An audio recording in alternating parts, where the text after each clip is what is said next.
flooded.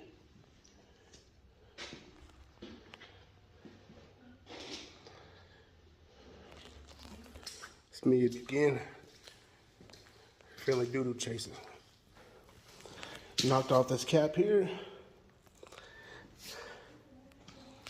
Can't get a cap off. What you need to do is just chisel downward into the cap, not against the stack. You risk breaking the housing, so you need to go straight down. Just how I did this.